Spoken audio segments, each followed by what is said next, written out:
Revan menatap datar pada Gilang yang juga menatapnya datar.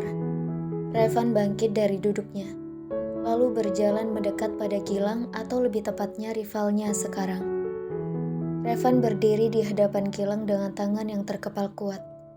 Ia ingin sekali memukul pria di hadapannya sekarang juga, tapi ia masih mencoba untuk menahan emosinya. Sampai kapanpun, aku tidak akan pernah menceraikan Hana. Bahkan jika kamu membawa kembali kakaknya di hadapanku, aku tidak peduli. Ucap Revan dingin membuat Gilang mengepalkan tangannya kuat.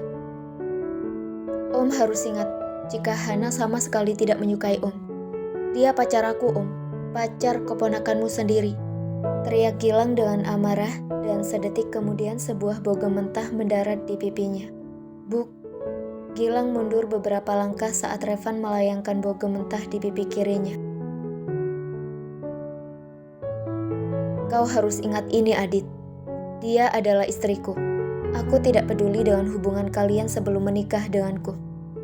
Yang jelas, sekarang dia adalah istriku. Ikatan kalian tidak lebih dari hanya sekedar jalinan kasih sementara saja. Teriak Revan dengan penuh amarah, membuat Gilang semakin mengepalkan tangannya dan bersiap untuk memukul Revan. Revan menangkis serangan Gilang dan berbalik memukul pria itu di perutnya. Ren berdiri tepat di depan pintu ruangan bosnya. Ia merasa sedikit aneh saat melihat pintu itu yang sedikit terbuka. Dengan perlahan, Ren mendorong pintu itu dan terkejut melihat pemandangan di dalam ruangan. Ren berjalan dengan cepat menghampiri Om dan keponakan yang saling beradu pukulan. Tuan muda, ucap Ren berusaha menengahi perkelahian itu. Hingga, buk.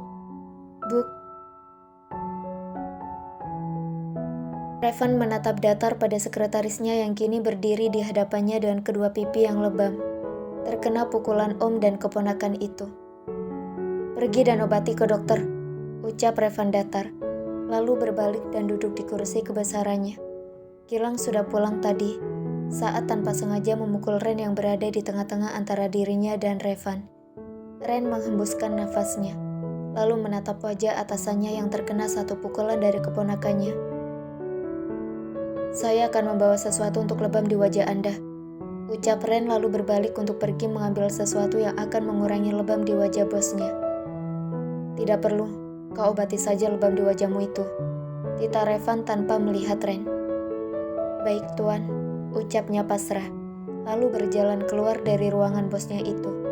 Revan menghembuskan nafasnya saat Ren keluar dari ruangannya. Tangannya kembali terkepal kuat, hingga buku tangannya memutih.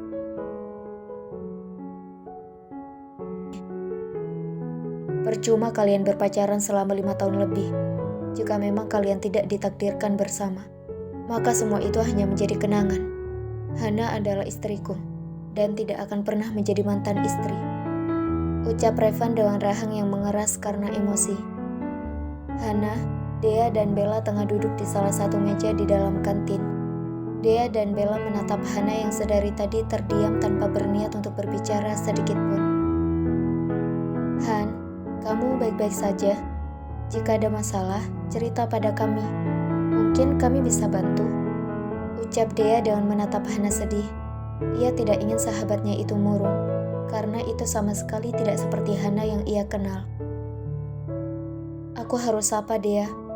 Tanya Hana tiba-tiba, membuat kedua sahabatnya itu terdiam dengan saling menatap satu sama lain. Kalau menurut aku, Han, kamu harus buka hati buat Om Revan.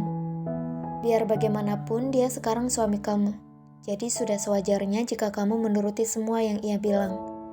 Lagi pula semua itu untuk kebaikan rumah tangga kalian juga. Dan biarpun semuanya berawal dari ketidaksengajaan, tapi mungkin akan berakhir baik. Yang jelas Om Revan adalah orang terbaik yang ditakdirkan oleh Allah untuk kamu. Jelas Bella panjang kali lebar, yang membuat mulut dia sedikit terbuka dan menatap tidak percaya pada wanita di sampingnya. Tiba-tiba dia menaruh punggung tangannya di dahi Bella, membuat gadis itu menoleh dan menatap bingung sahabatnya itu. Kamu apaan sih, Dea? Tanya Bella dengan menyingkirkan tangan sahabatnya itu dari keningnya. Gak demam? Tapi kok ngomongnya waras? Ucap Dea yang seketika membuat mata Bella membulat sempurna, seolah ingin keluar dari tempatnya. Gila, emang aku harus waras dulu biar bisa ngomong gitu? Ucap Bella sewot yang tidak terima. Iya, jawab Dea cepat, yang semakin membuat mata Bella membulat sempurna. Hana terdiam mendengar ucapan Bella, karena jujur itu ada benarnya. Pernikahannya dengan Revan tidak buruk, dan bisa dibilang cukup romantis, yang menandakan jika sesuatu yang tidak terduga bisa berakhir baik dan bahagia.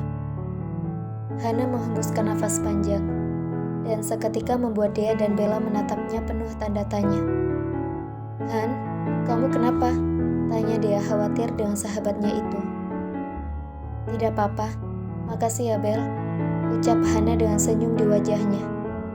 Hehe, ya Han, kan udah seharusnya kita saling membantu. Terima kasih untuk apa sih? Tanya Bella yang sama sekali tidak mengerti. Entah ia kemanakan otaknya tadi, padahal baru saja berbicara bijak, tapi sudah lupa. Terima kasih karena udah mau jadi istri Om Firza, jawab Dea yang seketika membuat mulut Bella terbuka lebar. Lah, sejak kapan? Aku gak pernah setuju ya. Nikah sama om kamu yang galaknya kayak emak-emak lagi debat sama tukang sayur soal harga, ucap Bella yang menaikkan suaranya 1 oktav. Gak usah ngegas juga Zubaidah, ucap Dea dengan menyentil kening Bella. Gak usah sentil kening aku kali, ucap Bella yang semakin ngegas. Santai aja kali, jawab Dea yang juga ngegas.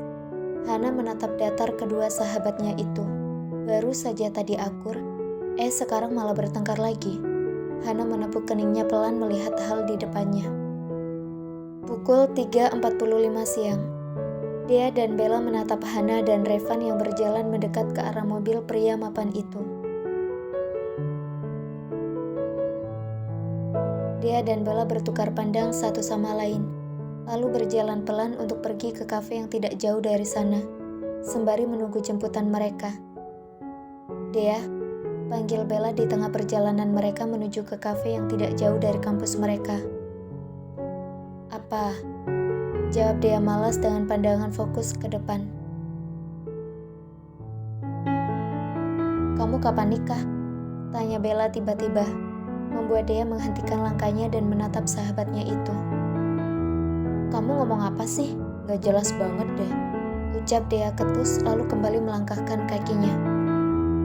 Ya kan aku nanya Dea, jawab aja kali, ucap Bella yang sama sekali tidak dipedulikan oleh Dea.